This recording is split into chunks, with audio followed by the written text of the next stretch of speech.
ਸਤਿ ਸ਼੍ਰੀ ਅਕਾਲ। ਤੁਸੀਂ ਜੁੜੇ ਹੋਏ ਹੋ ਪੰਜਾਬੀ USA ਦੇ ਨਾਲ ਤੇ ਮੈਂ ਹਾਂ ਪ੍ਰਵੀਨ ਸ਼ਰਮਾ ਲੈ ਕੇ ਹਾਜ਼ਰ ਹਾਂ ਪ੍ਰੋਗਰਾਮ ਖਬਰ ਤੇ ਨਜ਼ਰ। ਖਬਰ ਤੇ ਨਜ਼ਰ ਪ੍ਰੋਗਰਾਮ ਦੇ ਵਿੱਚ ਕਈ ਅਹਿਮ ਤੇ ਕਈ ਖਾਸ ਖਬਰਾਂ ਨੂੰ ਲੈ ਕੇ ਚਰਚਾ ਕਰਨ ਦੇ ਲਈ ਜੁੜ ਚੁੱਕੇ ਨੇ ਪੰਜਾਬ ਤੋਂ ਸੀਨੀਅਰ ਪੱਤਰਕਾਰ ਉੱਘੇ ਲੇਖਕ ਅਤੇ ਸਰਗਰਮ ਸਮਾਜਿਕ ਕਾਰਕੁਨ ਦੀਪਕ ਸ਼ਰਮਾ ਚਨਾਰਥਲ ਜੀ। ਸ਼ਰਮਾ ਜੀ, ਸਤਿ ਸ਼੍ਰੀ ਅਕਾਲ। ਸਵਾਗਤ ਹੈ ਜੀ ਪੰਜਾਬੀ USA ਤੇ ਜੀ। ਸਤਿ ਸ਼੍ਰੀ ਅਕਾਲ ਪ੍ਰਵੀਨ ਜੀ, ਸਾਰੇ ਦਰਸ਼ਕਾਂ ਨੂੰ ਸਰੋਤਿਆਂ ਨੂੰ ਮੇਰੀ ਪਿਆਰ ਭਰੀ ਸਤਿ ਸ਼੍ਰੀ ਅਕਾਲ। ਸਤਿ ਸ਼੍ਰੀ ਅਕਾਲ ਜੀ। ਪ੍ਰੋਗਰਾਮ ਦੇ ਵਿੱਚ ਅੱਗੇ ਵਧਣ ਤੋਂ ਪਹਿਲਾਂ ਧੰਨਵਾਦ ਕਰਦੇ ਚਲੇ ਸਪਾਂਸਰਸ ਦਾ ਜਿਹੜੇ ਜ਼ਰੀਆ ਬਣਦੇ ਨੇ ਇਹਨਾਂ ਪ੍ਰੋਗਰਾਮਾਂ ਨੂੰ ਤੁਹਾਡੇ ਤੱਕ ਪਹੁੰਚਾਉਣ ਦੇ ਲਈ। ਖਾਲਸਾ ਇੰਸ਼ੋਰੈਂਸ ਏਜੰਸੀ ਵਾਲੇ, ਜਿਨ੍ਹਾਂ ਤੋਂ ਤੁਸੀਂ ਹਰ ਤਰੀਕੇ ਦੀ ਇੰਸ਼ੋਰੈਂਸ ਲੈ ਸਕਦੇ ਹੋ। ਇੰਸ਼ੋਰੈਂਸ ਬਾਰੇ ਪਤਾ ਕਰਨ ਦੇ ਲਈ ਇਹਨਾਂ ਦਾ ਨੰਬਰ ਹੈ 468-272-2500। ਇਹ 1992 ਤੋਂ ਲਗਾਤਾਰ ਇੰਸ਼ੋਰੈਂਸ ਬਿਜ਼ਨਸ ਦੇ ਵਿੱਚ ਸ਼ਾਨਦਾਰ ਸੇਵਾਵਾਂ ਦੇ ਰਹੇ ਨੇ ਤੇ ਅਮਰੀਕਾ ਭਰ ਦੇ ਵਿੱਚ ਇੰਸ਼ੋਰੈਂਸ ਕਰਦੇ ਨੇ। ਓਬਾਮਾ ਕੇਅਰ, ਮੈਡੀਕੇਅਰ ਜਾਂ ਫਿਰ ਕਵਰਡ ਕੈਲੀਫੋਰਨੀਆ ਬਾਬਤ ਪਾਲਿਸੀ ਕਰਵਾਉਣ ਦੇ ਲਈ, ਸਲਾਹ ਲੈਣ ਦੇ ਲਈ ਅੱਜ ਹੀ ਕਾਲ ਕਰੋ 408-272-2500 ਤੇ। ਟਰਕੀਅਨ ਇਮੀਗ੍ਰੇਸ਼ਨ ਲਾ ਫਰਮ ਵਾਲੇ ਜੇ ਟਰਕੀਅਨਾਂ ਦੇ ਨਾਲ ਤੁਸੀਂ US ਇਮੀਗ੍ਰੇਸ਼ਨ ਬਾਬਤ ਕੋਈ ਵੀ ਸਲਾਹ ਕਰਨੀ ਹੈ, ਕੋਈ ਵੀ ਸਵਾਲ ਪੁੱਛਣਾ ਤੇ ਇਹਨਾਂ ਦਾ ਨੰਬਰ ਹੈ 4159090503। ਗੁਰਦੀਪ ਸਿੰਘ ਬਿਰਦੀ ਕਲੋਵਿਸ, ਮਨਦੀਪ ਸਿੰਘ ਸੈਨ ਹੋਜ਼ੇ, ਓਮਕਾਰ ਸਿੰਘ ਫਰੈਜ਼ਨੋ, ਗੁਰਨਾਮ ਸਿੰਘ ਐਂਟੀਲੋਪ, ਜਰਨੈਲ ਸਿੰਘ ਸਿਆਟਲ, ਮਨਦੀਪ ਢਿੱਲੋਂ ਯੂਨੀਵਰਸਿਟੀ ਤੇ ਲਾਲੀ ਸਿੰਘ ਗਰੇਵਾਲ ਫਰੀਮੌਂਟ ਤੋਂ। ਇਹਨਾਂ ਸਾਰੇ ਹੀ ਸਪਾਂਸਰਸ ਦਾ ਬਹੁਤ ਬਹੁਤ ਧੰਨਵਾਦ। ਤੇ ਜੇਕਰ ਤੁਸੀਂ ਵੀ ਪੰਜਾਬੀ USA ਦੇ ਇਹਨਾਂ ਪ੍ਰੋਗਰਾਮਾਂ ਨੂੰ ਸਪਾਂਸਰ ਕਰਨਾ ਚਾਹੁੰਦੇ ਹੋ ਤਾਂ ਸਟੂਡੀਓ ਦਾ ਨੰਬਰ ਹੈ 408-272-5200। ਅੱਜ ਦਾ ਇਹ ਖਬਰ ਤੇ ਨਜ਼ਰ ਪ੍ਰੋਗਰਾਮ ਸਾਲ 2026 ਦੀ 21 ਮਈ ਦਾ ਪ੍ਰੋਗਰਾਮ ਹੈ ਤੇ ਦਿਨ ਅੱਜ ਵੀਰਵਾਰ ਹੈ। ਖਬਰਾਂ ਦੇ ਵੱਲ ਆਈਏ ਤੇ ਸ਼ੁਰੂਆਤ ਕਰੀਏ ਸ਼ਰਮਾ ਜੀ ਇਸ ਟਾਈਮ ਸੰਕਟ ਦੀ। ਆਪਾਂ ਪਹਿਲਾਂ ਨੋਟਾਂ ਦੀ ਗੱਲ ਕੀਤੀ ਸੀ ਤੇ ਹੁਣ ਸੁਰਖੀ ਕਹਿ ਰਹੀ ਹੈ, ਹੈਡਲਾਈਨ ਕਹਿ ਰਹੀ ਆ ਕਿ ਬੈਂਕਾਂ ਦੇ ਵਿੱਚੋਂ ਨੋਟ ਤੇ ਪੰਪਾਂ ਦੇ ਵਿੱਚੋਂ ਤੇਲ ਮੁੱਕ ਰਿਹਾ ਜੀ। ਪ੍ਰਵੀਨ, ਅਮਰੀਕਾ, ਇਜ਼ਰਾਈਲ ਤੇ ਈਰਾਨ ਵਾਲੀ ਜੰਗ ਹੈ ਜੀ, ਉਹ ਅਜੇ ਕਿਸੇ ਕਿਨਾਰੇ ਨਹੀਂ ਲੱਗ ਰਹੀ। ਕਦੇ ਖਬਰ ਆਉਂਦੀ ਹੈ ਟਰੰਪ ਦੇ ਹਵਾਲੇ ਨਾਲ ਕਿ ਬਸ ਗੱਲ ਬਣ ਗਈ ਜੀ, ਅਸੀਂ ਬਹੁਤ ਸਮਝੌਤੇ ਦੇ ਨੇੜੇ ਆ। ਫਿਰ ਪਤਾ ਲੱਗਦਾ ਇਜ਼ਰਾਈਲ ਨਹੀਂ ਤਿਆਰ ਜੀ, ਫਿਰ ਉਧਰੋਂ ਈਰਾਨ ਦਾ ਆ ਜਾਂਦਾ ਕਿ ਨਹੀਂ, ਸਾਨੂੰ ਸਾਡਾ ਇਹ ਨੁਕਤਾ ਨਹੀਂ ਮਨਜ਼ੂਰ। ਸੋ ਉਹ ਸੰਕਟ, ਉਹ ਲੜਾਈ ਦੇ ਸੰਕਟ ਦਾ ਅਸਰ ਆਪਾਂ ਲਗਾਤਾਰ ਕਬੂਲਦੇ ਆ ਰਹੇ ਹਾਂ। ਪਰ ਭਾਰਤ ਸਰਕਾਰ ਨੇ ਲਗਭਗ 5 ਸੂਬਿਆਂ ਦੀਆਂ ਚੋਣਾਂ ਤੱਕ ਤਾਂ ਇੰਜ ਜਚਾਇਆ ਕਿ ਕੋਈ ਮਸਲਾ ਨਹੀਂਗਾ। ਪਰ ਜਿੱਦਾਂ ਹੀ 5 ਸੂਬਿਆਂ ਦੀਆਂ ਚੋਣਾਂ ਮੁੱਕੀਆਂ ਤੇ ਉਸ ਤੋਂ ਬਾਅਦ ਉਹਨਾਂ ਨੇ ਆਪਣਾ ਰੰਗ ਦਿਖਾਇਆ ਕਿ ਹਾਂਜੀ, ਮੁਸ਼ਕਲ ਤਾਂ ਬਹੁਤ ਬੜੀ ਖੜੀ ਹੈ। ਪਰ ਇਸ ਖੜੀ ਮੁਸ਼ਕਲ ਦੇ ਵਿੱਚੋਂ ਵੀ ਸਵਾਲ ਇਹ ਪੈਦਾ ਹੁੰਦਾ ਕਿ ਕੀ ਇਹ ਚੋਣ ਕਰਕੇ ਤੈਅ ਕੀਤਾ ਜਾ ਰਿਹਾ ਕਿ ਇਸ ਖਿੱਤੇ ਨੂੰ, ਇਸ ਇਲਾਕੇ ਨੂੰ, ਇਸ ਸੂਬੇ ਨੂੰ ਇਹ ਪ੍ਰਭਾਵਿਤ ਜ਼ਿਆਦਾ ਕਰਨਾ, ਜਾਂ ਸੱਚਮੁੱਚ ਪੂਰੇ ਮੁਲਕ। ਵੈਸੇ ਜਾਣਕਾਰੀ ਮਿਲ ਰਹੀ ਹੈ ਕਿ ਸਾਰੇ ਮੁਲਕ ਦੇ ਵਿੱਚ ਸਥਿਤੀ ਚਿੰਤਾਜਨਕ ਬਣੀ ਹੋਈ ਹੈ। ਪਰ ਜੇ ਮੈਂ ਮੈਟਰੋ ਸ਼ਹਿਰਾਂ 'ਚ ਦੇਖਾਂ ਤਾਂ ਉੱਥੇ ਪੰਪਾਂ ਤੇ ਕੋਈ ਦਿੱਕਤ ਨਹੀਂ ਹੈ ਅਜੇ ਤੱਕ। ਜੀ, ਤੁਸੀਂ ਕਿੰਨਾ ਤੇਲ ਪਵਾ ਰਹੇ ਹੋ, ਕਿਵੇਂ ਪਵਾ ਰਹੇ ਹੋ। ਚੰਡੀਗੜ੍ਹ 'ਚ ਰੌਲਾ ਪੈ ਗਿਆ, ਉਹ ਵੀ ਇੱਕ ਪੰਪ ਦਾ ਕਹਿੰਦੇ ਮਸਲਾ ਸੀ, ਉਹਨੇ ਇੱਕ ਪੋਰਟਰ ਲਾਤਾ ਤੇ ਰੌਲਾ ਐ ਪੈ ਗਿਆ ਕਿ ਚੰਡੀਗੜ੍ਹ 'ਚ ਪਤਾ ਨਹੀਂ ਪੰਪਾਂ ਦੇ ਤੇਲ ਦੀ ਸਪਲਾਈ ਮੁੱਕ ਗਈ, ਜਦੋਂ ਕਿ ਅਜਿਹਾ ਨਹੀਂ ਹੋਇਆ, ਲਗਾਤਾਰ ਫੁੱਲ ਪੈ ਰਿਹਾ। ਪਰ ਪੰਜਾਬ ਦੇ ਵਿੱਚ ਬਾਕੀ ਸੂਬਿਆਂ ਦੇ ਮੁਕਾਬਲੇ ਕਹਿੰਦੇ ਤੇਲ ਦੀ ਸਪਲਾਈ ਘਟਾ ਦਿੱਤੀ ਗਈ ਹੈ। ਠੀਕ ਹੈ ਜੀ। ਤੇਲ ਦੀ ਸਪਲਾਈ ਪੰਜਾਬ 'ਚ ਨਹੀਂ ਘਟਾਈ, ਪੰਜਾਬ ਦੇ ਵੀ ਪੇਂਡੂ ਖੇਤਰ ਦੇ ਵਿੱਚ ਪੰਪਾਂ ਦੇ ਉੱਤੇ ਤੇਲ ਦੀ ਸਪਲਾਈ ਕਾਫੀ ਘੱਟ ਹੈ। ਔਰ ਇਹ ਕੋਈ ਰਾਜਨੀਤਿਕ ਧਿਰ, ਰਾਜਨੀਤਿਕ ਲੀਡਰ ਨਹੀਂ ਕਹਿ ਰਿਹਾ ਇਹ ਗੱਲ। ਖੁਦ ਜਿਹੜੇ ਪੰਜਾਬ ਪੰਪ ਡੀਲਰ ਐਸੋਸੀਏਸ਼ਨ ਦੇ ਪ੍ਰਧਾਨ ਨੇ ਪਰਮਜੀਤ ਸਿੰਘ ਦੁਆਬਾ ਜੀ, ਉਹਨਾਂ ਨੇ ਇਹ ਗੱਲ ਸਾਹਮਣੇ ਲਿਆਂਦੀ ਹੈ ਕਿ ਪੰਜਾਬ ਦੇ ਵਿੱਚ ਜਿਹੜੇ ਪੇਂਡੂ ਖੇਤਰ ਦੇ ਪੈਟਰੋਲ ਪੰਪ ਨੇ ਉਹਨਾਂ ਦੇ ਉੱਤੇ ਤੇਲ ਘੱਟ ਆ ਰਿਹਾ ਤੇ ਸਾਤੋਂ ਐਡਵਾਂਸ ਲੈ ਕੇ ਇਹ ਕਹਿ ਕੇ ਕਿ ਕੋਈ ਕਿੱਲਤ ਨਹੀਂ, ਅਸੀਂ ਪੈਸੇ ਜਮ੍ਹਾਂ ਕਰਾਓ, ਤੇਲ ਪਹੁੰਚ ਜੂਗਾ, ਬਾਅਦ ਚੋਂ ਤੇਲ ਨਹੀਂ ਪਹੁੰਚਾਇਆ ਜਾ ਰਿਹਾ। ਠੀਕ ਹੈ। ਅੱਛਾ। ਖਾਸ ਕਰਕੇ ਉਹ ਕਹਿੰਦੇ ਕਿ ਹਿੰਦੁਸਤਾਨ ਪੈਟਰੋਲੀਅਮ ਤੇ ਭਾਰਤ ਪੈਟਰੋਲੀਅਮ ਵਾਲੇ ਪੈਟਰੋਲ ਪੰਪਾਂ ਤੇ ਜ਼ਿਆਦਾ ਦਿੱਕਤ ਆ ਰਹੀ ਹੈ। ਫਿਰ ਵੀ ਇੰਡੀਅਨ ਆਇਲ ਵੱਲੋਂ ਸਪਲਾਈ ਠੀਕ ਹੈ। ਹੁਣ ਇਸ ਮਾਮਲੇ ਦੇ ਵਿੱਚ ਉਹ ਕਹਿੰਦੇ ਕਿ ਪੰਜਾਬ ਦੇ ਪੈਟਰੋਲ ਪੰਪ ਲਗਭਗ ਡਰਾਈ ਹੋਣ ਲੱਗ ਪਏ। ਹੁਣ ਡਰਾਈ ਵਾਲਾ ਫਾਰਮੂਲਾ ਮੈਂ ਚੈੱਕ ਕਰ ਰਿਹਾ ਸੀਗਾ ਕਿ ਉਹ ਕਹਿੰਦੇ ਵੀ ਸਾਡੇ ਜਿਹੜੇ ਅੰਡਰਗਰਾਉਂਡ ਬਣੇ ਹੁੰਦੇ ਨੇ ਜਿਨ੍ਹਾਂ 'ਚ ਅਸੀਂ ਤੇਲ ਰੱਖਦੇ ਹਾਂ, ਮਤਲਬ ਹੈ ਨਾ ਸਟੋਰ, ਤੇ ਟੈਂਕ ਬਣੇ ਹੁੰਦੇ ਨੇ ਧਰਤੀ 'ਚ, ਮਤਲਬ ਜਿਨ੍ਹਾਂ 'ਚ ਅਸੀਂ ਤੇਲ ਟੈਂਕਰਾਂ 'ਚੋਂ ਖਾਲੀ ਕਰ ਲੈ। ਹਾਂ, ਉਹ 'ਚ ਕਹਿੰਦੇ ਕਿ ਜੇ 5000 ਲੀਟਰ ਜਦੋਂ ਤੇਲ ਰਹਿ ਗਿਆ ਸਾਨੂੰ ਫਿਕਰ ਹੋ ਜਾਂਦਾ, ਕਿਉਂਕਿ 4000 ਲੀਟਰ ਤੋਂ ਬਾਅਦ ਮਸ਼ੀਨ ਨੇ ਬਾਹਰ ਨਹੀਂ ਕੱਢਣਾ। ਅੱਛਾ। ਥੱਲੇ ਧਰਾਤਲ ਤੇ 4000 ਲੀਟਰ ਤੇਲ ਰਹਿਣਾ ਹੀ ਰਹਿਣਾ ਚਾਹੀਦਾ। ਤੇ ਤਾਂ ਕਹਿੰਦਾ ਹੁਣ ਸਾਡੇ ਰਿਕਾਰਡ ਦੇ ਵਿੱਚ ਸਾਡਾ ਪੰਪ ਡਰਾਈ ਹੋ ਰਿਹਾ ਕਿ 4000 ਲੀਟਰ ਹੀ ਰਹਿ ਗਿਆ ਸਾਡੇ ਕੋਲ ਤਾਂ। ਤੇ ਪਰ ਕੰਪਨੀਆਂ ਕਹਿੰਦੀਆਂ ਤੁਹਾਡੇ ਕੋਲ ਜੇ 4000 ਲੀਟਰ ਪਿਆ, ਪਰ ਉਹਦਾ ਮਸ਼ੀਨਾਂ ਕੱਢ ਹੀ ਨਹੀਂ ਕਹਿੰਦੀਆਂ। ਹਾਂ, ਇਸ ਨੁਕਤੇ ਨਾਲ ਕਹਿੰਦੇ ਕਿ ਜਾਣਬੁੱਝ ਕੇ ਸਾਨੂੰ ਤੰਗ ਪਰੇਸ਼ਾਨ ਕੀਤਾ ਜਾ ਰਿਹਾ। ਹੁਣ ਇਹ ਕੀ, ਇਹ ਇੱਕ ਵਿਸ਼ਵ ਵਿਆਪੀ ਜੋ ਮਸਲਾ ਹੈ ਉਹਦੇ ਨਾਲ ਜੋੜ ਕੇ ਇਹਨੂੰ ਦੇਖੀਏ ਕਿ ਸਿਰਫ ਉਹੀ ਹੈ ਜਾਂ ਇਹ ਮੌਕੇ ਦੇ ਵਿੱਚੋਂ ਵੀ ਕਿੜ ਕੱਢਣ ਦੀ ਕਵਾਇਦ ਹੈ।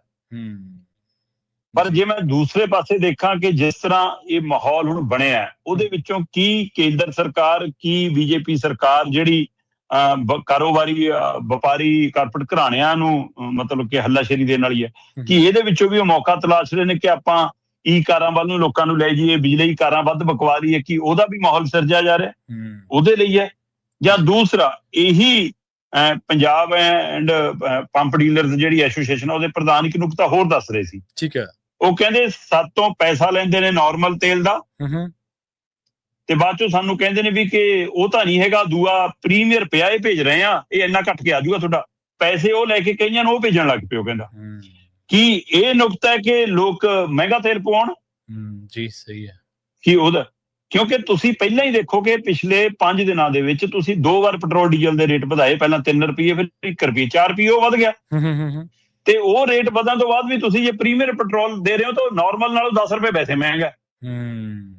ਤਾਂ ਲੋਕਾਂ ਦੀ ਜੇਬ ਤੇ ਸਿੱਧਾ 14 ਰੁਪਏ ਪ੍ਰਤੀ ਲੀਟਰ ਫਰਕ ਪੈ ਗਿਆ। ਸਹੀ ਗੱਲ ਬਿਲਕੁਲ। ਤੇ ਹੁਣ ਇਹ ਤਾਂ ਰੱਬ ਜਾਣੇ ਜੀ, ਆਪਾਂ ਤਾਂ ਪਤਾ ਨਹੀਂਗਾ ਕਿ ਕੀ ਫਰਕ ਹੁੰਦਾ, ਕੌਣ ਨਾਪਦਾ, ਕਿਵੇਂ ਪਤਾ ਲੱਗਦਾ ਉਹ ਪ੍ਰੀਮੀਅਰ ਹੈ ਤਾਂ ਕਿਹੜਾ। ਪਰ ਫਿਰ ਵੀ ਲੋਕਾਂ ਲਈ ਇੱਕ ਨਵਾਂ ਮਸਲਾ ਖੜਾ ਹੋ ਗਿਆ। ਸੋ ਪੰਪ ਡੀਲਰ ਇਹ ਸਵਾਲ ਖੜਾ ਕਰ ਰਹੇ ਨੇ ਤੇ ਉਹਨਾਂ ਨੇ ਬਕਾਇਦਾ ਤੌਰ ਤੇ ਪੰਜਾਬ ਦੇ ਚੀਫ ਸੈਕਟਰੀ ਨੂੰ ਚਿੱਠੀ ਲਿਖੀ ਹੈ ਜੀ, ਮੁੱਖ ਸਕੱਤਰ ਨੂੰ ਚਿੱਠੀ ਲਿਖ ਕੇ ਕਿਹਾ ਕਿ ਪੰਜਾਬ ਦੇ ਪਿੰਡੂ ਖੇਤਰਾਂ ਦੇ ਵਿੱਚ ਪੰਪ ਡਰਾਈ ਹੋ ਰਹੇ ਨੇ। ਤੇ ਦੂਸਰਾ ਆਪਾਂ ਬੈਂਕਾਂ ਦੇ ਹਵਾਲੇ ਨਾਲ ਪਹਿਲਾਂ ਵੀ ਗੱਲ ਕਰਦੇ ਹਾਂ ਕਿ ਪੰਜਾਬ 'ਚ ਵੀ ਹੋਰ ਸੂਬਿਆਂ ਦੇ ਪਿੰਡੂ ਖੇਤਰਾਂ 'ਚ ਵੀ ਬੈਂਕਾਂ ਨੇ ਨਗਦ ਨਿਕਾਸੀ ਤੇ ਉੱਤੇ ਲਗਭਗ ਰੋਕ ਲਾਤੀ ਹੈ। ਠੀਕ ਹੈ। ਲਗਭਗ ਉਹ ਨਗਦ ਨਿਕਾਸੀ ਨਹੀਂ ਦੇ ਰਹੇ। ਜੇ ਕੋਈ 10 ਲੱਖ ਮੰਗਣ ਜਾਂਦਾ ਤਾਂ ਉਹਨੂੰ ਲੱਖ ਰੁਪਇਆ ਦਿੰਦੇ ਨੇ, ਜੇ ਕੋਈ 5 ਲੱਖ ਮੰਗਣ ਜਾਂਦਾ ਉਹਨੂੰ 50,000 ਦਿੰਦੇ ਨੇ, ਜੇ ਕੋਈ 5,000 ਮੰਗਣ ਜਾਂਦਾ ਉਹਨੂੰ ਕਹਿੰਦੇ ਨੇ 500,000 ਰੁਪਇਆ ਲੈ ਲਾ, ਨਹੀਂ ਤਾਂ ਹੈ ਨਹੀਂ ਗੇ। ਕਹਿੰਦੇ ਏਟੀਐਮ ਚੋਂ ਵਿੱਚੋਂ ਪੂਰੀ ਨਿਕਾਸੀ ਨਹੀਂ ਹੋ ਰਹੀ। ਸੋ ਨਗਦ ਨਿਕਾਸੀ ਦੇ ਪਿੱਛੇ ਕੀ ਕਾਰਨ ਹੈ ਕਿ ਕੀ ਆਰਬੀਆਈ ਨੂੰ ਕੋਈ ਸਮੱਸਿਆ ਆ ਗਈ ਹੈ ਕਿ ਜਿਹੜਾ ਸੋਨੇ ਵਾਲਾ ਮਸਲਾ ਉਹਦੇ ਨਾਲ ਜੋੜ ਕੇ ਦੇਖਿਆ ਜਾ ਰਿਹਾ ਕੁਛ, ਜਾਂ ਸੱਚਮੁੱਚ ਇਹ ਕਿੱਲਤ ਹੈ ਕਿ ਲੋਕਾਂ ਨੇ ਜਿਨ੍ਹਾਂ ਕੋਲ ਸਰਕਲ 'ਚ ਪਿਆ ਬਾਹਰ ਪੈਸਾ ਮਾਰਕੀਟ ਦੇ ਵਿੱਚ ਉਹਨਾਂ ਨੇ ਦੱਬ ਲਿਆ ਤੇ ਬੈਂਕਾਂ ਕੋਲ ਨਗਦ ਪਹੁੰਚ ਹੀ ਨਹੀਂ ਰਿਹਾ, ਇਸ ਲਈ ਨਵੇਂ ਛਾਪ ਨਹੀਂ ਸਕਦੇ। ਕੀ ਕਾਰਨ ਹੈ? ਪਰ ਇਸ ਦੋਏ ਸੰਕਟ ਜਿਹੜੇ ਸਿੱਧੇ ਲੋਕਾਂ ਦੇ ਜਨਜੀਵਨ ਨਾਲ ਜੁੜੇ ਨੇ, ਉਹਨਾਂ ਦੋਵਾਂ ਬਾਰੇ ਸਰਕਾਰਾਂ ਚੁੱਪ ਕਿਉਂ ਨੇ? ਨਾ ਪੰਜਾਬ ਸਰਕਾਰ ਨਾ ਉਹ ਕੋਈ ਵੀ ਬੋਲ ਕੇ ਰਾਜੀ ਨਹੀਂ, ਕੋਈ ਵੀ ਇਸ ਨੁਕਤੇ ਤੇ ਗੱਲ ਕਰਕੇ ਰਾਜੀ ਨਹੀਂ। ਸੋ ਇਸ ਲਈ ਸਰਕਾਰਾਂ ਦੀ ਅਣਦੇਖੀ ਸਵਾਲ ਪੈਦਾ ਕਰਦੀ ਹੈ, ਖਾਸ ਕਰਕੇ ਪੰਜਾਬ 'ਚ ਨਗਦ ਨਿਕਾਸੀ ਦੀ ਔਰ ਤੇਲ ਦੀ ਜੇ ਕਿੱਲਤ ਉਸ ਸਮੇਂ ਆ ਰਹੀ ਜਦੋਂ ਅਸੀਂ ਮੂਹਰੇ ਝੋਨਾ ਲਾਉਣਾ, ਤਾਂ ਫਿਰ ਅੰਦਾਜ਼ਾ ਲਾ ਲਓ ਕੀ ਮਸਲਾ ਹੋਊਗਾ। ਬਿਲਕੁਲ ਜੀ ਬਿਲਕੁਲ। ਆਗਾਮੀ ਦਿਨ ਸੰਕਟਮਈ ਨਜ਼ਰ ਆ ਰਹੇ ਆ ਜੀ, ਹੋਰ ਤਾਂ ਕੀ ਕਹਿ ਸਕਦੇ ਇੱਥੇ। ਕੇਜਰੀਵਾਲ ਕਹਿੰਦੇ ਕੱਟੜ ਇਮਾਨਦਾਰ ਪਾਰਟੀ ਨੂੰ ਬਚਾਉਣ ਦੇ ਲਈ ਤਰਲੋ ਮੱਛੀ ਹੋ ਰਿਹਾ ਜੀ। ਦੇਖੋ ਹੁਣ ਕੁਛ ਤਾਂ ਕਰਨਗੇ ਨਾ। ਆਪਾਂ ਪਿਛਲੇ ਦਿਨਾਂ ਤੋਂ ਲਗਾਤਾਰ ਗੱਲ ਕਰਦੇ ਆ ਰਹੇ ਹਾਂ ਕਿ ਆਮ ਆਦਮੀ ਪਾਰਟੀ ਦੇ ਅੰਦਰ ਕਾਫੀ ਤਣਾਅ ਹੈ। ਉਹਦੇ ਵਿੱਚੋਂ ਚਾਹੇ ਕੁਬਰ ਵਿਜੇ ਪ੍ਰਤਾਪ ਵਾਲਾ ਮਾਮਲਾ ਆਉਂਦਾ, ਚਾਹੇ ਇਹਨਾਂ ਦੇ ਜਿਹੜੇ ਆਪਣੇ ਖਾਸਮ ਖਾਸ ਸੀ ਉਹ ਰਾਜ ਸਭਾ ਮੈਂਬਰ ਭੱਜ ਜਾਂਦੇ ਨੇ, ਤੇ ਇਹ ਸਾਰੀ ਸਥਿਤੀ ਦੇ ਵਿੱਚ ਫਿਰ ਕਈ ਐਮਐਲਏ ਲਗਾਤਾਰ ਫਸ ਰਹੇ ਨੇ। ਸਾਰਾ ਕੁਛ ਹੈ। ਜਿੱਦਾਂ ਹੀ ਉਹ ਲੀਡਰ ਗਏ ਰਾਜ ਸਭਾ ਮੈਂਬਰ, ਉਹ ਤੋਂ ਬਾਅਦ ਇਹਨਾਂ ਨੂੰ ਫਿਕਰ ਪਿਆ ਕਿ ਸਾਡੇ ਵਾਲੇ ਕਿਤੇ ਐਮਐਲਏ ਨਾ ਹੁਣ ਕਿਸੇ ਪਾਸੇ ਨੂੰ ਤੁਰ ਪੈਣ। ਉਹਦੇ ਲਈ ਇਹਨਾਂ ਨੇ ਮੈਨੇਜਮੈਂਟ ਸ਼ੁਰੂ ਕੀਤਾ ਕਿ ਉਹਨਾਂ ਨੂੰ ਗੋਲ ਚੱਕਰ ਚੋਂ ਲੰਘਾ ਲਓ, ਰੱਸਾ ਕੱਸੀ ਕਰਾ ਲਓ, ਬਹੁਤ ਕੁਛ ਕਰਾਇਆ।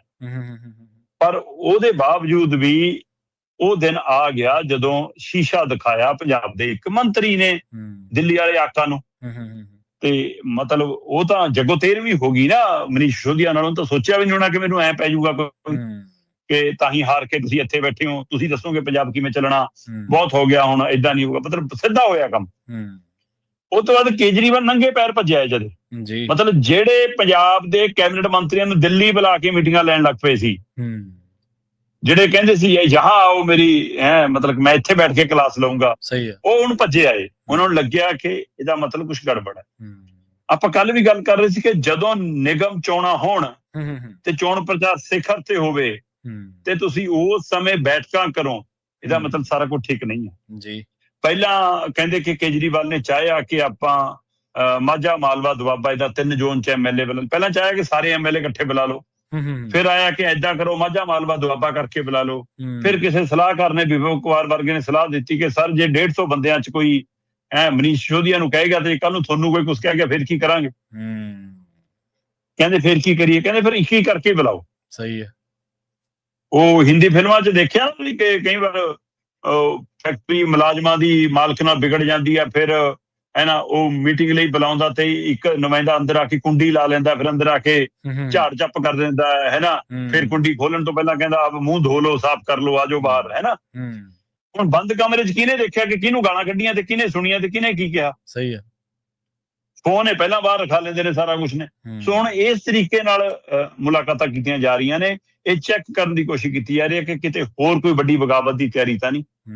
ਕਿਉਂਕਿ ਜੇ ਭਗਵੰਤ ਮਾਨ ਇਹ ਕਹਿ ਰਹੇ ਨੇ ਕਿ ਵੀ ਟਿਕਟਾਂ ਦਿੱਲੀ ਤੋਂ ਨਹੀਂ, ਦਿੱਲੀ ਤੋਂ ਸ਼ਤਾਬਦੀ ਦੀਆਂ ਮਿਲਦੀਆਂ, ਪੰਜਾਬ ਤੋਂ ਮਿਲਣਗੀਆਂ ਐਮਐਲਏ ਦੀਆਂ ਟਿਕਟਾਂ, ਤੇ ਜੇ ਗੁਰਮੀਤ ਖੁੱਡੀਆਂ ਇਹ ਕਹਿ ਰਹੇ ਨੇ ਕਿ ਐ ਨਹੀਂ ਚੱਲਣਾ, ਤੁਹਾਡੇ ਪਤਾ ਨਹੀਂ, ਸਾਨੂੰ ਪਤਾ ਸੀ ਕਿਵੇਂ ਅਸੀਂ ਵਿਚਰਦੇ ਹਾਂ ਲੋਕਾਂ 'ਚ, ਹੈ ਨਾ। ਇਹਦਾ ਮਤਲਬ ਕੀ ਇਹ ਵੱਡੀ ਬਗਾਵਤ ਦਾ ਸੰਕੇਤ ਹੈ। ਤੇ ਕਈ ਧਿਰਾਂ ਨੂੰ ਉਮੀਦ ਜਾਗੀ ਹੈ ਕਿ ਭਗਵੰਤ ਮਾਨ ਹੁਣ ਪੈਰ ਲਾਊਗਾ ਤੇ ਇੱਕ ਧੜਾ ਮਜ਼ਬੂਤ ਕਰ ਰਹੇ ਨੇ ਆਪਣਾ, ਉਹ ਵੱਖਰੀ ਧਿਰ ਵਜੋਂ ਪੰਜਾਬ ਦੇ ਵਿੱਚ ਵਿਚਰਨਗੇ ਤੇ ਫਿਰ ਉਹ ਲੋਕਾਂ ਦੀ ਸਿਮਤੀ ਲੈ ਕੇ ਵੋਟ ਹਾਸਲ ਕਰਨਗੇ ਕਿ ਵੀ ਅਸੀਂ ਦਿੱਲੀ ਵਾਲਿਆਂ ਦਾ ਗਲਬਾ ਲਾਤਾ, ਪੰਜਾਲੀ ਲਾਤੀ ਅਸੀਂ, ਹੁਣ ਸਾਨੂੰ ਤੁਸੀਂ ਗੱਲ ਲਾ ਲਓ। ਪਰ ਕੁਝ ਤਰ੍ਹਾਂ ਕਹਿੰਦੀਆਂ ਕਿ ਕਿਤੇ ਇੱਕ ਅੰਦਰ ਦਾ ਫਾਰਮੂਲਾ ਨਾ ਹੋਵੇ ਕੋਈ ਹੋਰ ਨਵਾਂ, ਜੀ, ਕਿ ਖੁਦੇ ਚਾਹੁੰਦੇ ਹੋਣ ਕਿ ਲੋਕਾਂ ਦੇ ਚ ਸੁਨੇਹਾ ਚਲਾ ਜਾਵੇ ਕਿ ਹੁਣ ਦਿੱਲੀ ਵਾਲੇ ਹੈ ਨਹੀਂ ਗੇ, ਇੱਕ ਵਾਰ ਜਿੱਤ ਲਓ, ਬਾਅਦ ਚੋਂ ਦੇਖਾਂਗੇ। ਤੇ ਕੁਝ ਤਰ੍ਹਾਂ ਕਹਿੰਦੀਆਂ ਕਿ ਜੇ ਬੰਦਾ ਲੱਤ ਡਾਉਣ ਲੱਗਿਆ, ਪੈਰ ਲਾਉਣ ਲੱਗਿਆ, ਦਮ ਦਿਖਾਉਣ ਲੱਗਿਆ, ਤਾਂ ਉਹਦੀਆਂ ਆਪਣੀਆਂ ਲੱਤਾਂ ਦਾ ਭਾਰ ਨਹੀਂ ਚੱਲਦੀਆਂ, ਕਿਤੇ ਅਮਿਤ ਸ਼ਾਹ ਦਾ ਆਸ਼ੀਰਵਾਦ ਤਾਂ ਨਹੀਂ ਮਿਲ ਗਿਆ ਜਿਹੜੀ ਨੇ। ਸੋ ਕਈ ਤਰ੍ਹਾਂ ਦੀ ਚਰਚਾ ਪੰਜਾਬ ਦੇ ਵਿੱਚ ਹੈ, ਪਰ ਕੇਜਰੀਵਾਲ ਦੀ ਇੱਕ ਤਰ੍ਹਾਂ ਨਾਲ ਇਹ ਆਖਰੀ ਕੋਸ਼ਿਸ਼ ਹੈ। ਕਿਉਂਕਿ ਆਪਾਂ ਕੱਲ ਵੀ ਗੱਲ ਕਰ ਰਹੇ ਸੀ ਕਿ ਜਦੋਂ ਸੰਜੇ ਸਿੰਘ ਤੇ ਦਰਗੇਸ਼ ਪਾਠਕ ਆਏ ਤੇ ਉਹਨਾਂ ਤੋਂ ਪੰਜਾਬ ਦੇ ਇਹਨਾਂ ਦੇ ਵਰਕਰਾਂ ਦਾ, ਲੀਡਰਾਂ ਦਾ ਮੋਹ ਭੰਗ ਹੋਇਆ ਤਾਂ ਉਹਨਾਂ ਨੇ ਰਾਘਵ ਚੱਡਾ ਤੋੜਤਾ। ਜਦੋਂ ਰਾਘਵ ਚੱਡੇ ਦੀ ਤੋੜਨ ਦੀ ਵਾਰੀ ਤਾਂ ਸੰਦੀਪ ਪਾਠਕ ਆ ਗਿਆ, ਤੇ ਜਦੋਂ ਸੰਦੀਪ ਪਾਠਕ ਤੋੜਿਆ ਗਿਆ ਤਾਂ ਫਿਰ ਵਿਵੇਕ ਕੁਮਾਰ, ਮਨੀਸ਼ ਸਿਸੋਦੀਆ, ਸਤਿੰਦਰ ਜੈਨ ਆ ਗਏ। ਤਾਂ ਹੁਣ ਜੇ ਉਹ ਇਹ ਟੀਮ ਜਾ ਰਹੀ ਹੈ ਤਾਂ ਕੇਜਰੀਵਾਲ ਆ ਰਿਹਾ। ਕੇਜਰੀਵਾਲ ਆਖਰੀ ਕੋਸ਼ਿਸ਼ ਹੈ। ਇਹ ਤੋਂ ਬਾਅਦ ਕੀ, ਇਹ ਸਵਾਲ ਅਜੇ ਖੜਾ ਹੈ। ਸੋ 2027 ਦੀਆਂ ਚੋਣਾਂ ਤੋਂ ਪਹਿਲਾਂ ਕੇਜਰੀਵਾਲ ਤਾਂ ਕਹਿੰਦਾ ਕਿ ਪਿਛਲੀ ਵਾਰ ਨਾਲੋਂ ਵੱਧ ਜਿੱਤ ਕੇ ਆਵਾਂਗੇ, ਪਰ ਇੱਥੇ ਲੋਕਾਂ ਨੂੰ ਲੱਗ ਰਿਹਾ ਕਿ ਆਮ ਆਦਮੀ ਪਾਰਟੀ ਦੋ ਫੜ ਵੀ ਹੋ ਸਕਦੀ ਹੈ। ਇਹ ਚੋਂ ਨਵਾਂ ਦਲ, ਨਵੀਂ ਧਿਰ, ਨਵਾਂ ਧੜਾ ਵੀ ਪੈਦਾ ਹੋ ਸਕਦਾ, ਜਾਂ ਦਿੱਲੀ ਵਾਲੇ ਬਣਾ ਪੰਜਾਬ ਵਾਲੇ ਹੋ ਕੇ ਖਿਲਾਰਾ ਵੱਡਾ ਪੈ ਸਕਦਾ, ਜਾਂ ਫਿਰ ਇਹ ਕਿਸੇ ਨਵੀਂ ਸ਼ਹਿ ਦੇ ਸਿਰ ਤੇ ਟੱਪ ਰਹੇ। ਸਹੀ ਹੈ ਜੀ, ਬਿਲਕੁਲ। ਤੇ ਅਗਲੀ ਗੱਲ ਕਰੀਏ, ਪੰਜਾਬ ਸਰਕਾਰ ਕਹਿੰਦੇ ਫੇਰ ਕਰ ਗਈ, ਹਾਈ ਕੋਰਟ ਤੋਂ ਝਟਕਾ ਫੇਰ ਲੱਗ ਗਿਆ ਜੀ। ਦੇਖੋ, ਜਦੋਂ ਪੰਜਾਬ ਸਰਕਾਰ ਲੋਕਾਂ ਦੀ ਬਾਤ ਹੀ ਨਹੀਂ ਪਾਊਗੀ ਤੇ ਫਿਰ ਤੁਸੀਂ ਘਿਰੋਗੇ। ਤੁਸੀਂ ਇਹ ਦੇਖੋ ਕਿ ਪੰਜਾਬ ਦੇ ਵਿੱਚ ਪਹਿਲੇ ਦਿਨ ਤੋਂ ਮੰਨਿਆ ਜਾਂਦਾ ਕਿ ਜਿਹਦੇ ਨਾਲ ਮੁਲਾਜ਼ਮ ਸਰਕਾਰ ਉਹਦੀ, ਤੇ ਮੁਲਾਜ਼ਮ ਤਾਂ ਪਹਿਲੇ ਦਿਨ ਪੂਰੀ ਤਰ੍ਹਾਂ ਇਹਨਾਂ ਨਾਲ ਸੀਗੇ। ਜਦੋਂ ਸੈਕਟਰੀਏਟ ਦੇ ਵਿੱਚ ਉੱਪਰੋਂ ਸਾਰੀਆਂ ਮੰਜ਼ਲਾਂ ਤੋਂ ਫੁੱਲ ਬਰਸਾਏ ਜਾ ਰਹੇ ਸੀ, ਹਾਰ ਸਿੱਟੇ ਜਾ ਰਹੇ ਸੀ, ਤਾੜੀਆਂ ਮਾਰ ਰਹੇ ਸੀ, ਸਾਰਾ ਕੁਝ ਸੀ। ਇਹੋ ਜਿਹਾ ਤਾਂ ਕਦੇ ਹੋਇਆ ਹੀ ਨਹੀਂ ਏਦਾਂ ਜੀ। ਸੋ ਇਸ ਲਈ ਜਿਹੜੇ ਮੁਲਾਜ਼ਮ ਤੁਹਾਡੇ ਨਾਲ 2022 ਸੀ, ਉਹ 2026 ਤੱਕ ਆਉਂਦਿਆਂ ਤੁਹਾਡੇ ਖਿਲਾਫ ਕਿਉਂ ਹੋ ਗਏ, ਸੋਚਣ ਦੀ ਲੋੜ ਹੈ ਜੀ। ਹੋਇਆ ਇਹ ਕਿ ਕਰੀਬ ਵੱਡੀ ਗਿਣਤੀ ਦੇ ਵਿੱਚ ਮੁਲਾਜ਼ਮਾਂ ਨੇ ਰੁਖ ਕੀਤਾ ਸੀ ਹਾਈ ਕੋਰਟ ਦਾ ਜੀ, ਕਿ ਜੀ ਸਾਡਾ 200 ਦੇ ਕਰੀਬ ਮੁਲਾਜ਼ਮ ਸਿੱਧੇ ਰੂਪ ਦੇ ਵਿੱਚ ਪਟੀਸ਼ਨ ਦਾਇਰ ਕਰਨ ਗਏ ਕਿ ਸਾਨੂੰ ਤਾਂ ਡੀਏ ਨਹੀਂ ਦਿੰਦੇ ਜੀ। ਇਹ ਜਿਹੜੇ IAS IPS ਅਧਿਕਾਰੀ ਨੇ ਉਹਨਾਂ ਨੂੰ ਡੀਏ ਮਿਲ ਰਿਹਾ, ਸਾਡਾ ਡੀਏ ਨਹੀਂ ਦਿੰਦੇ। ਮਤਲਬ ਉਹਨਾਂ ਲਈ ਕਹਿੰਦੇ ਜੀ 58% ਡੀਏ ਹੈ, ਸਾਡੇ ਲਈ 42% ਹੈ। ਸੋ ਸਾਡਾ ਤਾਂ 16% ਡੀਏ ਦੱਬ ਕੇ ਬੈਠੇ ਨੇ, ਔਰ ਲੰਬੇ ਸਮੇਂ ਤੋਂ ਦੱਬ ਕੇ ਬੈਠੇ ਨੇ। ਮਤਲਬ 2023 ਤੋਂ ਬਾਅਦ ਡੀਏ ਦੀ ਕਿਸ਼ਤ ਨਹੀਂ ਕਲੀਅਰ ਕੀਤੀ ਇਹਨਾਂ ਨੇ। ਸੋ ਇਸ ਸਥਿਤੀ ਦੇ ਵਿੱਚ ਮਤਲਬ 2024 ਦੇ ਵਿੱਚ ਵੀ 2023 ਵਾਲੀ ਕਿਸ਼ਤ ਕਲੀਅਰ ਕੀਤੀ ਸੀ ਜੀ, ਤੇ ਉਹ ਤੋਂ ਬਾਅਦ ਉਹਨਾਂ ਨੂੰ ਕਿਸ਼ਤ ਨਹੀਂ, ਉਹ ਕਹਿੰਦੇ ਜੀ ਸਾਨੂੰ ਮਿਲੀ। ਤਾਂ ਇਹ ਵਰਤਾਰਾ ਲਗਾਤਾਰ ਤੁਰਿਆ ਆ ਰਿਹਾ। ਉਹਦੇ ਕਾਰਨ ਉਹ ਰੋਸੇ 'ਚ ਹਾਈ ਕੋਰਟ ਚਲੇ ਗਏ। ਹਾਈ ਕੋਰਟ ਨੇ ਪੰਜਾਬ ਸਰਕਾਰ ਨੂੰ ਹਦਾਇਤ ਕਰਤੀ ਕਿ 30 ਜੂਨ ਤੱਕ ਇਹਨਾਂ ਦਾ ਡੀਏ ਕਲੀਅਰ ਕਰੋ ਬਈ। ਠੀਕ ਹੈ, ਜੇ ਬੜੇ ਅਫਸਰਾਂ ਨੂੰ ਦੇ ਸਕਦੇ ਹੋ ਤਾਂ ਇਹਨਾਂ ਨੂੰ ਕਿਉਂ ਨਹੀਂ, ਇਹਨਾਂ ਦਾ ਵੀ ਹੱਕ ਬਣਦਾ। ਹੁਣ ਇਸ ਮਸਲੇ ਦੇ ਉੱਤੇ ਪੰਜਾਬ ਸਰਕਾਰ ਸਟੇਜਾਂ ਤੋਂ ਦਮ ਭਰਦੀ ਹੈ ਕਿ ਖਜ਼ਾਨਾ ਭਰਿਆ, ਪਰ ਉੱਥੇ ਅਦਾਲਤਾਂ 'ਚ ਫਿਰ ਲਿਖ ਕੇ ਦਿੰਦੀ ਹੈ ਕਿ ਸਾਡੇ ਕੋਲ ਪੈਸੇ ਹੈ ਨਹੀਂ ਦੇਣ ਨੂੰ। ਹੁਣ 1400 ਕਰੋੜ ਦਾ ਜੁਗਾੜ ਕਰਨਾ, ਜਿਹੜੀ ਸਰਕਾਰ ਚੜ੍ਹਦੇ ਮਹੀਨੇ ਹੀ ਕਰਜ਼ਾ ਚੱਕਦੀ ਹੋਵੇ 4,000 ਕਰੋੜ ਦਾ, ਉਹ ਸਿੱਧਾ 1400 ਕਰੋੜ ਕਿੱਥੋਂ ਦੇ ਲਵੇ ਜੀ। ਇਹਨਾਂ ਨੇ ਉਸ ਫੈਸਲੇ ਤੇ ਨੂੰ ਬਦਲਾਉਣ ਦੇ ਲਈ ਸਿੰਗਲ ਬੈਂਚ ਦੇ ਫੈਸਲੇ ਨੂੰ ਡਬਲ ਬੈਂਚ ਕੋਲ ਅਪੀਲ ਪਾਤੀ। ਠੀਕ ਹੈ, ਤੇ ਡਬਲ ਬੈਂਚ ਨੇ ਇਹਨਾਂ ਦੀ ਪਟੀਸ਼ਨ ਨੂੰ ਖਾਰਜ ਕਰਤਾ ਤੇ ਕਹਿਤਾ ਵੀ 30 ਜੂਨ ਤੱਕ ਹਿਸਾਬ ਕਰਕੇ ਆਓ। ਹੁਣ ਇਹਨਾਂ ਲਈ ਇਹ ਤਾਂ ਝਟਕਾ। ਦੇਖੋ, ਇਹ ਕਮਾਲ ਦੀ ਸਰਕਾਰ ਮੈਂ ਦੇਖੀ ਆ ਜਿਹੜੀ ਪੰਜਾਬ ਦੇ ਕਿਸੇ ਵੀ ਮਸਲੇ ਤੇ ਪੰਜਾਬ ਦੇ ਲੋਕਾਂ ਨਾਲ ਨਹੀਂ ਖੜਦੀ। ਲੰਘੇ ਦਿਨੀ ਕਿਸਾਨ ਆਏ ਕਿ ਅਸੀਂ ਤਾਂ ਰਾਜਪਾਲ ਨੂੰ ਮਿਲਣ ਜਾਣਾ ਜੀ, ਚੰਡੀਗੜ੍ਹ 'ਚ ਵੜਨ ਨਹੀਂ ਦਿੱਤੇ, ਡਾਂਗ ਫੇਰੀ, ਪੁਲਿਸ ਨੇ ਉਹਨਾਂ ਦੇ ਉੱਤੇ ਅਥਰੂ ਗੈਸ ਦੇ ਗੋਲੇ ਦਾਗੇ। ਬਾਅਦ ਚੋਂ ਕਹਿੰਦੇ ਆਜੋ ਜੀ ਮੈਮੋਰੈਂਡਮ ਦੇਣ ਲਈ। ਉਹ ਕਹਿੰਦੇ ਵੈਸੇ ਵੀ 4 ਜਣਿਆਂ ਨੇ 10 ਜਣਿਆਂ ਨਹੀਂ ਜਾਣਾ ਸੀ ਰਾਜਪਾਲ ਦੇ ਅੰਦਰ ਤਾਂ, ਤੇ ਫਿਰ ਤੂੰ ਸਾਨੂੰ ਆਪਣੀ ਰਾਜਧਾਨੀ ਕਿਉਂ ਨਹੀਂ ਆਉਣ ਦਿੱਤਾ ਜੀ। ਪਰ ਜੇ ਉਹ ਨਹੀਂ ਆਉਣ ਦਿੰਦੇ ਤਾਂ ਪੰਜਾਬ ਸਰਕਾਰ ਬੋਲੀ ਕਿ ਪੰਜਾਬ ਦੇ ਕਿਸਾਨਾਂ ਨਾਲ ਧੱਕਾ ਕਿਉਂ, ਆਪਣੀ ਰਾਜਧਾਨੀ ਆ ਰਹੇ ਸੀ। ਸਹੀ ਹੈ, ਤੇ ਕਿਤੇ ਵੀ ਪੰਜਾਬ ਦੇ ਲੋਕਾਂ ਨਾਲ ਨਾ, ਇਹ ਖੜਦੇ ਨਜ਼ਰ ਆਉਂਦੇ ਹੁਣ ਸਾਨੂੰ ਦੱਸ ਦਿਓ। ਕਦੇ ਵੀ ਨਹੀਂ।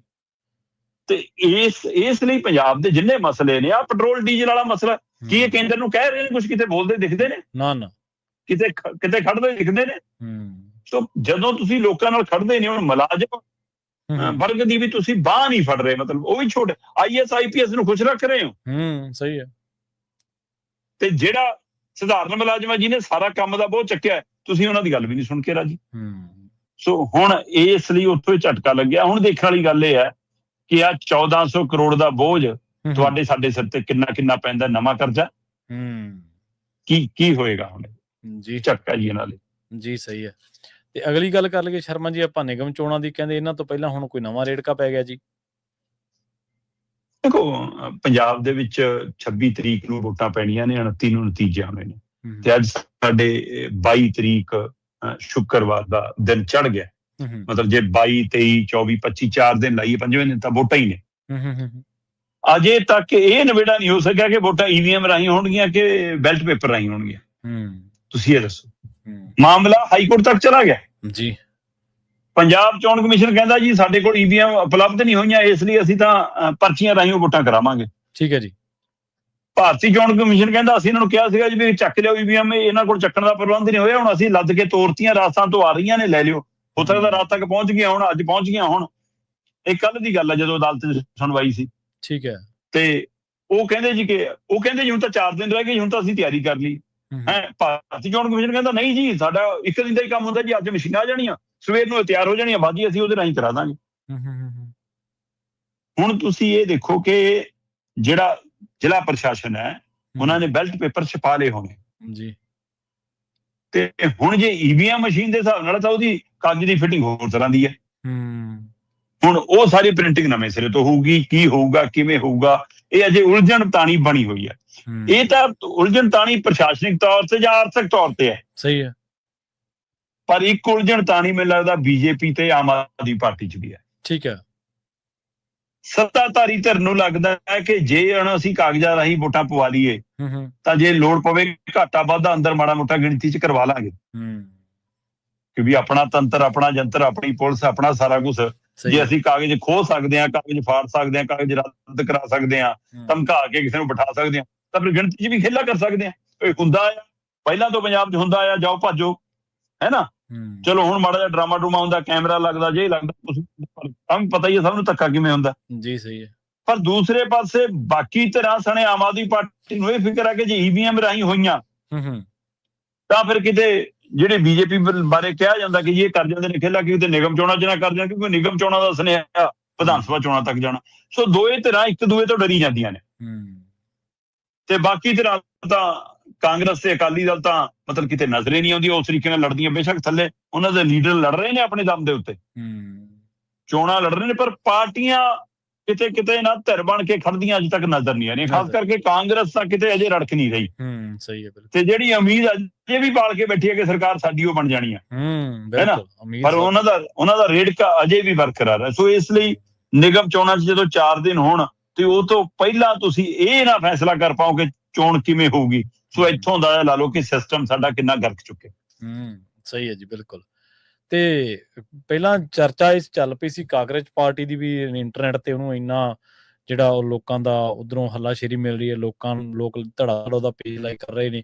ਹੁਣ ਕਹਿੰਦੇ ਉਹਦੇ ਮੁਕਾਬਲੇ ਪਰਜੀਵੀ ਦਲ ਵੀ ਆ ਗਿਆ ਕੋਈ। ਦੇਖੋ ਕਾਂਗਰਸ ਜਨਤਾ ਪਾਰਟੀ ਨੇ ਇੱਕ ਵਾਰ ਤਰਥੱਲੀ ਜਾਂ ਮਚਾਤੀ। ਬੇਸ਼ੱਕ ਦਾਅਵੇ ਕੀਤੇ ਜਾ ਰਹੇ ਨੇ ਕਈ ਚੀਜ਼ਾਂ ਦੇ ਕਿ ਜੀ ਇਹਨਾਂ ਦੇ ਫਾਲੋਅਰ ਤਾਂ ਵਿਦੇਸ਼ ਤੋਂ ਇੰਨੇ ਨੇ ਜੀ, ਪਾਕਿਸਤਾਨ ਤੋਂ ਇੰਨੇ ਨੇ ਜੀ, ਫਲਾਣਾ, ਜਦੋਂ ਕਿ ਇਹ ਅਧਿਕਾਰਕ ਤੌਰ ਤੇ ਨਾ ਇੰਸਟਾਗ੍ਰਾਮ ਨੇ, ਨਾ ਮਤਲਬ ਕਿ ਟਵੀਟ ਨੇ ਜਾਂ ਕਿਸੇ ਨੇ ਇਹਨਾਂ ਦੀ ਕੋਈ ਅਧਿਕਾਰਤ ਜਾਣਕਾਰੀ ਜਨਤਕ ਥੋੜਾ ਕੀਤੀ ਹੈ। ਸੋ ਇਹ ਕਿਹੜੀਆਂ ਧਿਰਾਂ, ਇਹਦਾ ਮਤਲਬ ਜਿਹੜੀਆਂ ਧਿਰਾਂ ਡਰ ਰਹੀਆਂ ਉਹ ਕੁਛ ਅਜਿਹਾ ਨੈਰੇਟਿਵ ਫੈਲਾ ਰਹੀਆਂ ਕਿ ਕਿਸੇ ਨੂੰ ਇਹ ਡਰ ਪੈ ਗਿਆ ਕਿ, ਕਿਉਂਕਿ ਜੇ ਆਪਾਂ ਉਹ ਦੇਖੀਏ ਤਾਂ ਬਣਾਉਣ ਵਾਲਾ ਹੀ ਅਮਰੀਕਾ ਬੈਠਾ ਮੁੰਡਾ ਉਹ। ਸਹੀ ਹੈ।